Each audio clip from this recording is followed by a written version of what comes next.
Allez, bonjour à tous. Aujourd'hui, comme d'habitude, Bull Market Vibes, on a beaucoup de choses à voir. On va reparler de la position partagée sur Sakabe hier. On va reparler du PAL qui a déjà été enclenché. On va reparler aussi d'Ethereum. On parlera de notre ami Arweave. On reviendra sur Order qu'on a partagé. Enfin bref, c'est parti.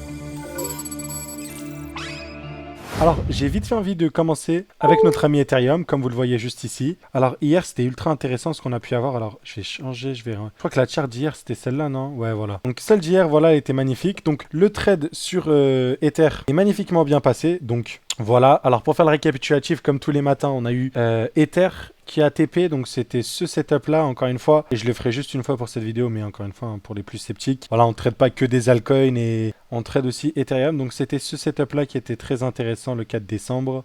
On a eu aussi LPT qui a TP, partagé dans le groupe, je l'ai partagé aussi gratuitement sur Twitter, donc n'hésitez pas, et on a eu ANKR aussi qui a TP, et voilà, donc c'est tout pour ceux du 6 décembre, les autres c'est 5 décembre, on avait déjà vu CSL, donc voilà pour notre ami Ethereum tout simplement du take profit. Est-ce que pour moi c'est terminé? Pas du tout. Pour moi on est encore très haussier. La prochaine attaque, encore une fois, ce sera l'ATH. Là on vient de succéder la cassure de plusieurs highs, donc celui-là, maintenant celui-là.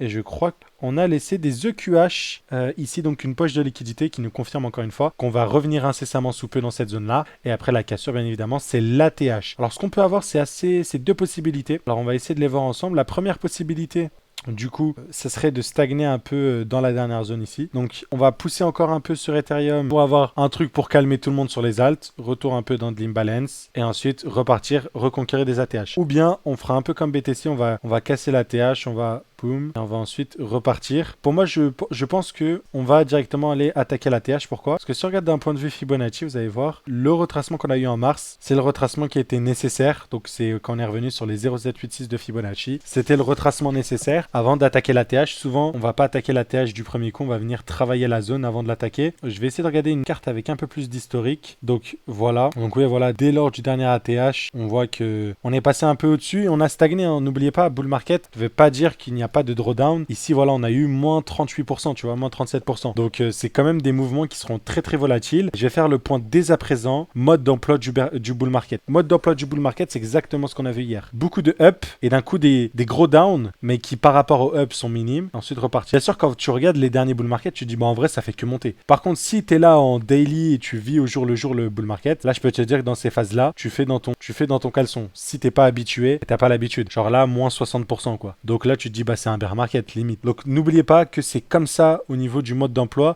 Référez-vous aux plus grosses unités de temps. Par exemple, sur un truc comme, comment ça s'appelle? Sur Ethereum, pour moi, le bloc d'accumulation, c'était tout celui-là. Maintenant, c'est fini pour Ethereum. On est au-dessus des 4000$. Pour moi, vous avez loupé votre coche. Et je pense que du coup, on va venir target des assez grosses zones. On avait déjà parlé des Fibo. Donc, on a potentiellement cette zone où on aura de la résistance. Je pense pas, mais c'est quelque chose que je note. Et sinon, ce sera celle du dessus. Et après, pour aller enclencher et chercher des très belles zones, tout simplement. Mais voilà, du coup, là, c'est la demand, c'est la zone d'accumulation. On va venir avoir une explosion. Pourquoi pas retracer? Je pense qu'on aura un retour juste dans de l'imbalance avant de repartir et de top, tout simplement, de recauser un accumulation de bear market et repartir ou je ne sais quoi. Enfin bref, dans la globalité, c'est ça. Bull market, n'oubliez pas, c'est des très gros retracements très rapidement, des grosses mèches, comme ce qu'on a vu sur Bitcoin. Donc, les leviers, c'est ce qui va vous faire perdre sur ce marché-là. Quand ce marché est en up only, le spot, il n'y a rien, il n'y a que ça de vrai. Si vous voulez faire du futures, absolument un infime partie du capital, encore une fois. Mais voilà. Donc par rapport à Ethereum, très haussier, ça continue côté altcoin. On l'a vu du coup avec notre ami PAL, qui par rapport à la position d'hier a bien explosé. Donc voilà, je pense qu'on est sur à peu près,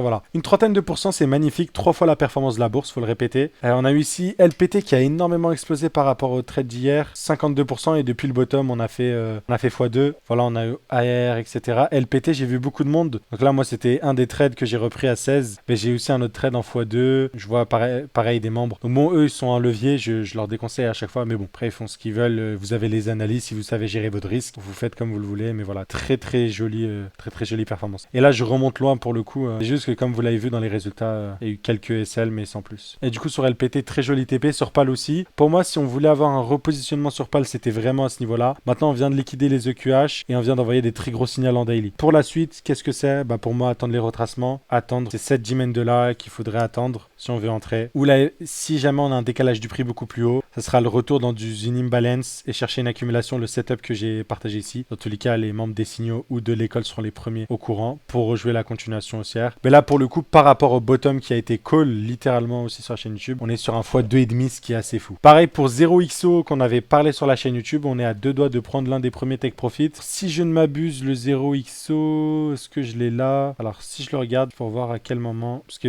pour moi, ça permet aussi de traquer mes positions, d'avoir un track record à quelque chose de public. Donc voilà, on avait la position concrètement. Bon voilà, on visait le plus haut, mais on avait une très belle entrée. Et voilà, donc bon, on peut viser les plus hauts, mais on peut avoir des prises de profit plus tôt. Ce qui nous donnerait quand même des RR de 6, mais surtout, pour ceux qui sont en spot, ça vous a généré quand même 2,5, le 0XO qui est soi-disant mort. Là, pour le coup, analyse technique pure et dure. Hop, repérage du bottom et c'est parti. Donc voilà, pareil, partagé sur la chaîne YouTube, donc très très cool. Pour le GMX aussi, c'est pareil. Il commence à s'emballer. On a eu le pico bottom ici, on l'a repéré. Malheureusement, je vous ai montré et je vous ai fait la démonstration, donc je vous invite aussi à regarder. Ici, bah, j'ai loupé l'accumulation. J'ai réussi à me repositionner ici, pour ceux qui ont vu sur Twitter. Voilà, voilà. On a parlé aussi d'RSR, toujours d'actualité. On vient d'avoir le COS pour moi. Je pense que du coup, la position qu'on avait tentée hier, où je pensais qu'on avait des lots de plus en plus hauts, eh ben, au final, ça a été cassé dans la soirée. Donc voilà, maintenant, on retente, pourquoi pas, la position comme ça, avec une touche, 2 touches, 3 touches, cassure à la baisse, cassure à la hausse. Et on devrait repartir. Donc voilà, pour RSR, tout simplement. On a aussi CKB qui a commencé à s'enclencher et au final, dans la nuit, il a bien retracé. On est passé tout proche du lot protégé du stop loss. Au final, très belle réaction. On revient dans les FVG, je pense qu'on devrait décoller. Petit bémol, là vous allez voir la vidéo, ça sera samedi matin, donc on entre en week-end. Le price action va être lent, c'est le conseil que j'ai donné à mes élèves et aux signaux. Soyez pas pressés par rapport aux analyses, ça risque de prendre un peu plus de temps. On peut avoir des explosions dans le week-end, mais c'est assez rare. Donc attendez-vous à ce que le price action tout simplement stagne, ok? Encore une fois, et voilà. Donc ça c'est pour CKB. Je pense que le setup est toujours d'actualité pour ceux qui veulent, un peu comme le RSR. Côté orderly, bah voilà, ça a extrêmement bien explosé. On a eu l'accumulation de la smart money. Voilà, on l'a vu que ça. C'est encore des preuves pour vous montrer que la stratégie même fonctionne sur des nouveaux tokens. On voit vraiment le blueprint de la smart money qui est en train d'accumuler directement ici, tout simplement avant de repartir. C'est assez fou. Après l'explosion, on a eu aussi le repositionnement ici. Vous avez vu, j'ai mis cette trendline là, cassure à la baisse, cassure à la hausse. Et après, c'était vraiment injection d'ordre massive. Pareil, là, on a la même chose avec un potentiel bottom low protégé. Là, on est en train de retracer. Là, dans tout ce gap là, ce sera intéressant pour potentiellement jouer potentielle continuation haussière. Pour moi, l'invalidation, vous pouvez la mettre ici. Donc voilà, je chercherai quand même quelque chose d'un peu plus, pourquoi pas profond. Bon, voilà, on est quand même sur des bons levels. J'aurais peut-être un style comme ça. Je pense qu'on peut encore viser les 50 centimes. C'est la target du trade que j'ai partagé. Mais voilà, même si on vise 40 centimes, pour rester là, ça fait un RR de 6,56. Et vous pouvez diviser votre position en deux, comme ceci. Comme ça, vous faites la moyenne des deux RR. Donc, un RR de 12, un RR de 6, vous coupez l'apport en deux, entre guillemets. Ça vous donne, si je dis pas de bêtises, vous faites 6 plus 3,5, donc ça fait un RR de 9,5 en moyenne si vous avez vos deux entrées déclenchées.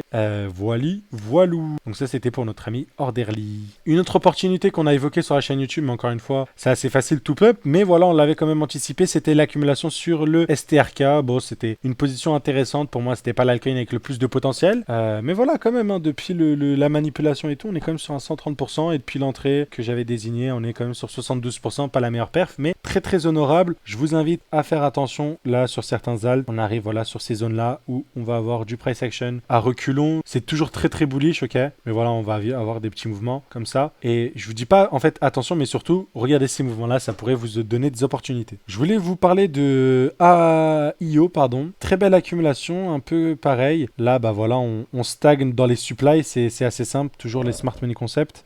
Donc là, c'est dans cette supply-là qu'on stagne. Ça peut nous offrir du coup un joli setup. Le problème de ces paires-là, c'est en fait, on a des mèches dans tous les sens. Si j'essaye de déchiffrer un peu tout ce qu'on a, j'ai l'impression que là, on a un genre de réaccumulation ici. Donc, pourquoi pas la jouer pour une continuation haussière, pourquoi pas tenter des plus hauts. Juste, là où je me méfie, du coup, ce sera quand on aura le flush sur Ethereum, s'il arrive maintenant ou un peu plus tard. Dans tous les cas, j'ai les stop loss pour me protéger. Ça pourrait aussi nous offrir typiquement des belles entrées. Mais en tout cas, sur IO, je pense qu'on a potentiellement la fin du retracement juste ici. Ok, surtout en bull market, là, voilà, moins 15%. C'est des choses qu'on a déjà vues pour ensuite repartir si on compare à celui-là, quoi. Bon, celui-là, c'était moins 22, on est reparti. Là, on a IO, peut-être. Donc, à suivre de ce côté-là, mais j'en parlerai un peu plus. On a parlé de Clore aussi dans les signaux, qui a très bien décollé. On l'a partagé aussi sur YouTube. C'est la vidéo, j'analyse vos cryptos IA et tout. Je vous avais demandé en commentaire. Et donc, merci à vous d'avoir partagé ces crypto-monnaies-là. Parce que, ça m'a permis de trouver les setups et de vous les partager. Et aussi, ça m'a permis de prendre les setups pour moi. Donc, sur PAL, je me suis régalé. Sur 0XO aussi. Sur Clore aussi. Donc, un grand merci à vous, tout simplement. Côté optimisme, on avait une position en cours. Ça met un peu peu de temps, mais voilà, pour le coup, ça a continué son cours. Donc voilà, on va laisser ça tranquillement. Côté Arweave, on est revenu à l'entrée, on est en train de repartir, mais sans plus, toujours en train de stagner. Je pense toujours qu'on a un potentiel low protégé ici, encore une fois. Donc voilà, on va attendre patiemment. Ça peut faire vraiment des trucs dans tous les sens, ça peut vraiment venir même ici. Ensuite repartir tout simplement sur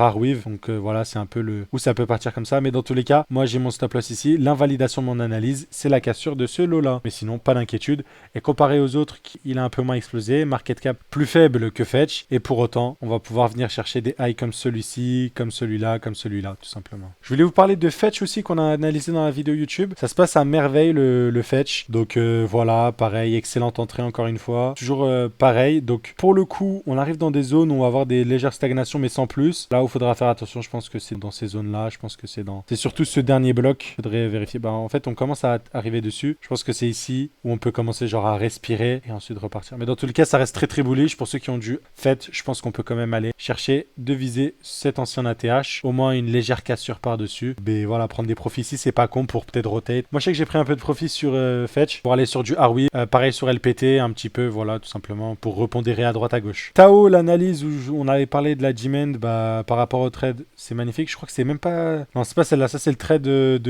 on l'a partagé quand? Vers le 20 novembre, si vous voulez voir sur la chaîne YouTube. On en avait un autre. Je sais pas si c'était sur BitGate. Non, c'était pas sur BitGate. Est-ce que c'était sur Binance? Non. Voilà, c'était sur KuCoin. J'avais repéré cette demand-là. Je vous ai parlé de la position pour viser. Donc, ça serait très bien produit. Pour le coup, très très haussier. Et là, sur Tao, pour ceux qui sont toujours en retard, vous avez cette zone-là. Pour vous, refocus dessus. Donc, est-ce qu'on va tenir cette FVG, revenir un peu plus bas? J'ai la FVG, j'ai la demand. Pour moi, l'eau protégée à ce niveau-là. Mais dans tous les cas, tant qu'on ne casse pas ce lot-là, on peut aller viser des plus hauts. Et je pense que là, la prochaine target, encore une fois, c'est notre ami l'ATH. Voilà, sur notre ami Tao. Bref, on va s'arrêter là pour la vidéo. J'espère qu'elle vous aura plu. N'oubliez pas de vous abonner pour ne pas louper les setups. On en a partagé quelques-uns aujourd'hui. RSR, CKB. Ah, j'ai oublié. Je vous le dis vite fait, c'est Layer 3. Je sais pas si je l'ai dit hier, mais vous l'avez aujourd'hui. Layer 3, je l'ai partagé sur Twitter. J'ai AZ Trading sur Twitter pour ceux qui veulent. C'est ce setup-là. Donc moi, c'est un setup... Non, celui-là, je l'ai gardé pour moi. Mais le setup que je crois que j'ai partagé, c'est celui-là. Donc pour viser un RR24 sur notre ami L3. Donc assez risqué, voilà, mais bon, je vois que pour le coup, on a une potentielle accumulation ici. Voilà. Bon, pour le coup, c'était la dernière analyse que je partageais pour aujourd'hui. Je vous souhaite une agréable journée. N'oubliez pas de rejoindre les signaux et l'école. Vous avez le code qui est valable. Je sais plus jusqu'à quand, je crois, il reste quelques jours, mais voilà, n'hésitez pas. C'est le code, hop, je vous le mets juste ici. Jazz Friday, il sera dans la description. Vous le mettez, vous avez moins 50%. Et vous pouvez aussi apprendre la méthodologie. Donc, si vous voulez rejoindre l'école, vous avez et les signaux et la méthodologie. Vous avez les deux. Ceux qui veulent que les signaux pour profiter dans ce bull market et partir, vous pouvez rejoindre les signaux avec ce code-là. Voilà. Allez, à très très vite et ciao les gars.